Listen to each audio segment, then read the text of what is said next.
Alhamdulillah. Alhamdulillah sana rasulahu bil huda wa dinil haqq liyudhhirahu 'ala ad-dini kullihi wa kafa billahi shahida.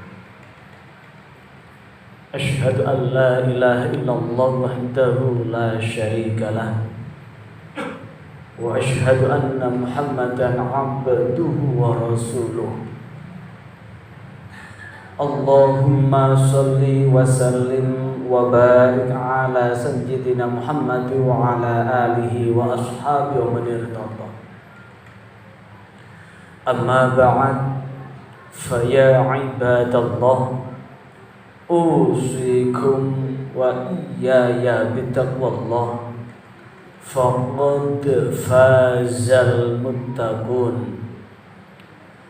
فقال الله تعالى في كتابه الكريم: أعوذ بالله من الشيطان الرجيم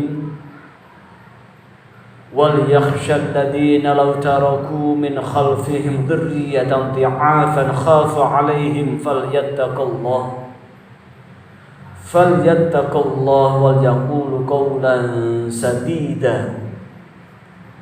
Ma'asyiral muslimin wa zumratal mu'minin rahimakumullah.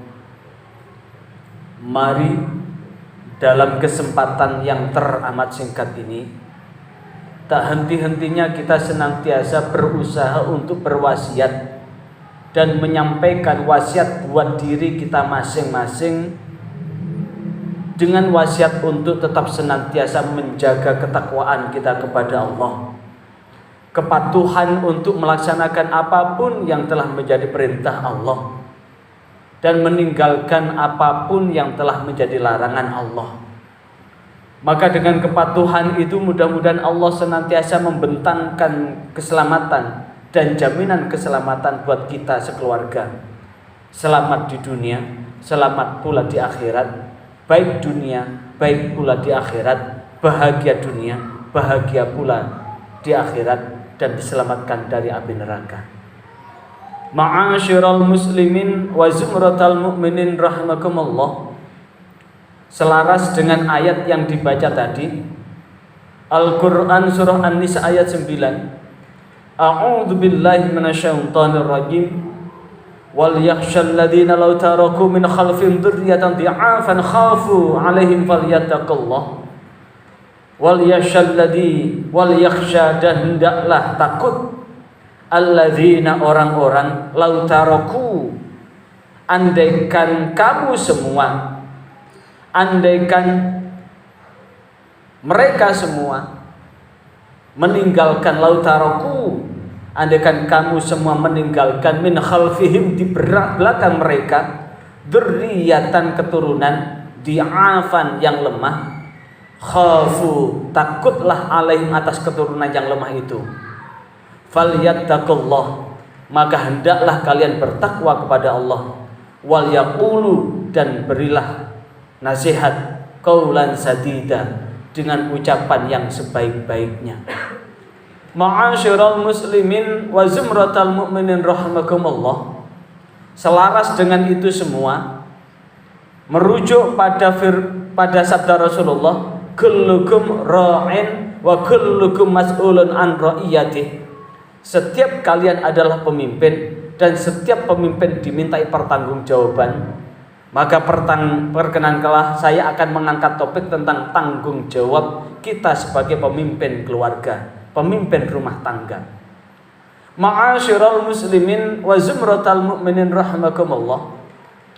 Sebelum Allah meminta pertanggungjawaban kita, para laki-laki, yang saat ini para laki-laki adalah berkewajiban untuk melaksanakan sholat Jumat, baik laki-laki yang sudah menikah maupun yang belum menikah, yang jejaka maupun yang duda, seluruhnya punya tanggung jawab atas kepemimpinan.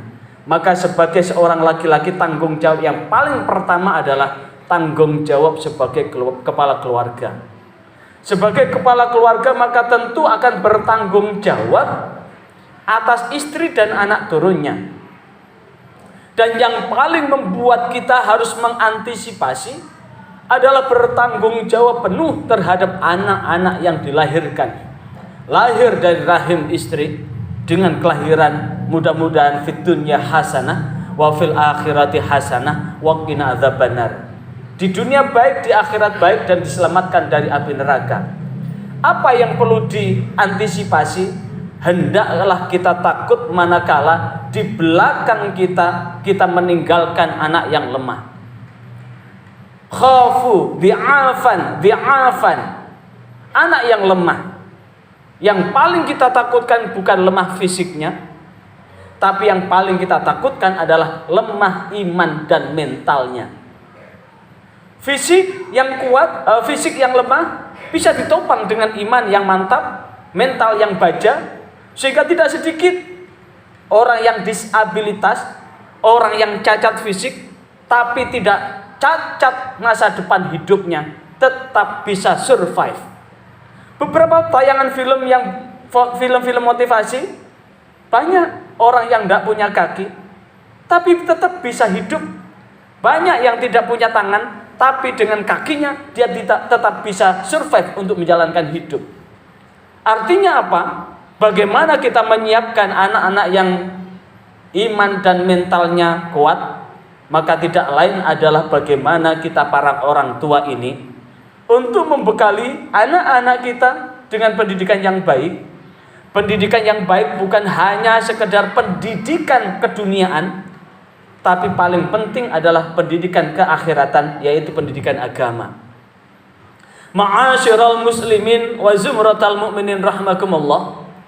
Allah mengingatkan tatkala anak-anak kita lemah, paling tidak ada 3 gambaran Al-Quran anak yang lemah itu. Yang pertama adalah zinatun, perhiasan. Filosofi tentang hiasan, pajangan, adalah seperti gambar, hanya bisa ditempel tapi tidak bisa memberikan manfaat, hanya untuk kebanggaan tapi tidak bisa diandalkan. Maka inilah yang kemudian Allah mengingatkan, a'udzubillahi minasyaitonir rajim, al-mal wal banuna zinatul hayatid dunya wal baqiyatus khairatun 'inda rabbika thawaban khairun amala. Al-mal wal banun, al-mal harta, wal banun dan anak-anak, zinatun perhiasan, zinatul hayatid dunya perhiasan dunia. Namanya perhiasan hanya untuk berhias, tapi tidak bisa dimanfaatkan. Kalaupun toh itu gambar hanya menempel di dinding, kalau itu bentuk perhiasan hanya menempel di lengan, tapi tidak pernah bisa meringankan pemilik perhiasan itu. Anak yang bermain zina, anak yang oportunis, anak yang manja, anak yang segala keinginan diperturutkan, kepingin HP yang terbaru dituruti, semuanya serba menuntut dan dituruti. Dan sebagai hiasan, maka ingat, kelak ketika seperti ini dia akan lemah. Ibarat layang-layang, ketika sudah terputus orang tua, sudah meninggal, dia akan oleng, akhirnya ambruk dan jatuh. Jikalau ambruk dan jatuhnya pada akhir yang su'ul khatimah, dengan akhir yang buruk, maka hati-hati kita para orang tua akan dimintai pertanggungjawaban kelak di akhirat. Di dalam kitab Tanbihul Ghafilin ada orang yang masuk surga, ditakdirkan masuk surga karena dia adalah ahli ibadah. Tapi apa yang terjadi? Baru di depan pintu surga ada jeritan di dalam neraka. Ternyata yang menjerit itu adalah anak yang zinatun, anak yang lemah. Dan dia protes, merasa tidak dibekali dengan bekal yang kuat sehingga bisa survive secara akidah. Dia dilemparkan ke dalam neraka. Dia protes kepada Allah. Setelah diteliti ternyata karena keteledoran kita para orang tua, maka dia akhirnya menyusul anaknya ke dalam neraka. Yang kedua adalah fitnah. Allah mengingatkan, innama amwalukum wa auladukum fitnah. Sesungguhnya harta dan anak-anak adalah fitnah. Apa itu fitnah? Ujian. Kita diuji. Barangkali ketika kita melihat anak-anak kita perintahkan tapi cenderung untuk melanggar apa yang kita perintahkan. Kita diuji dengan kehadiran anak. Harta yang kita miliki ujian. Jika kita mampu mempergunakan harta secara amanah, maka harta akan bisa menjaga kita. Tapi jika kita tidak bisa, maka kita akan menjaga harta kita. Jikalau kita menjaganya, maka kita akan susah hidup kita. Anak pun demikian, akan menjadi ujian. Bentuk ujian yang paling penting adalah bagaimana kita bisa mengarahkan potensi-potensi yang Allah berikan pada anak kita untuk tumbuh berkembang menjadi anak-anak yang dapat diandalkan. Dan yang ketiga, aduun, na'udzubillah. Anak adalah musuh. A'udzubillahi minasyaitonirrajim. Ya ayyuhalladzina amanu inna min azwajikum wa auladikum aduwwun lakum fahdharuhum. Allah mengingatkan, hai orang yang beriman, inna min azwajikum, sesungguhnya sebagian dari istri-istrimu, wa auladikum, dan sebagian dari anak-anakmu, aduwwun lakum, akan menjadi musuh bagimu, fahdharuhum, maka berhati-hatilah. Jikalau kita pandai untuk membimbing istri, jikalau kita tidak pandai membimbing anak-anak, kelak anak akan jadi musuh. Apa contoh ketika kita tidak pandai membimbing istri?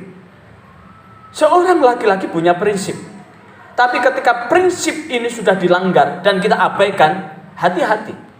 Karena ujian seorang laki-laki menjadi seorang suami itu adalah 3 bulan pertama.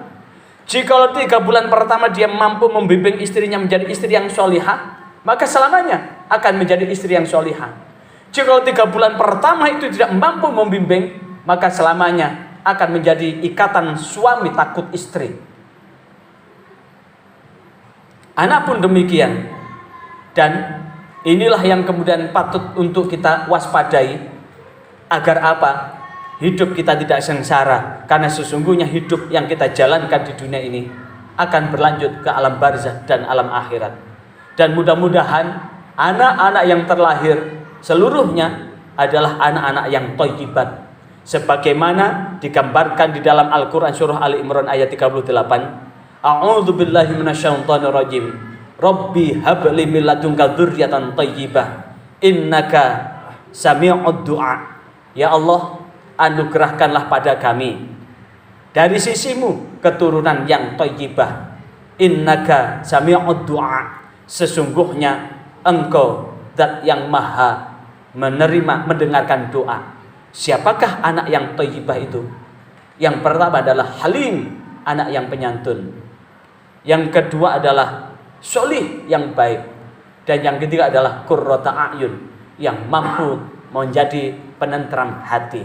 Maka mudah-mudahan anak-anak kita thayyibah, halim, penyantun, yang senantiasa menjaga martabat keluarga, yang solih, yang bagus, yang ahli ibadah, dan qurrata a'yun, mampu menenteramkan hati kita, mampu menenteramkan hidup kita, sehingga ketika kita meninggalkan mereka, kita tetap terjamin dengan doa anak-anak kita.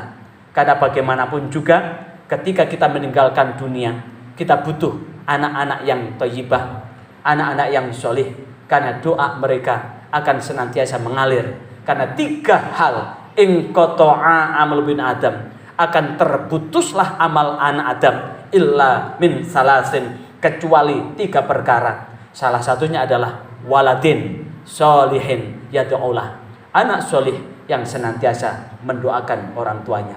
Maka mudah-mudahan dengan khutbah ini Allah membimbing kita untuk menakdirkan kita mampu membimbing rumah tangga kita, keluarga yang sakinah, mawaddah, warahmah, dengan hadirnya anggota keluarga yang menenteramkan hati, anggota keluarga yang penuh dengan kebajikan, ahli ibadah, patuh taat kepada Allah, ahli kebajikan, ahli haji, ahli umrah, dan selamat hidup kita fid dunya hatal akhirah. A'udzubillahi minasyaitonirrajim. Bismillahirrahmanirrahim. Wal 'ashri innal insana lafi khusrin illal ladzina amanu wa 'amilus solihati wa tawassaw bil haqqi wa tawassaw bis sabr. Barakallahu li wa lakum fil Qur'anil azim wa nafa'ani wa iyyakum bima minal ayati wa dzikril hakim. Aqulu qouli hadza astaghfirullahal azim innahu wal ghafurur rahim.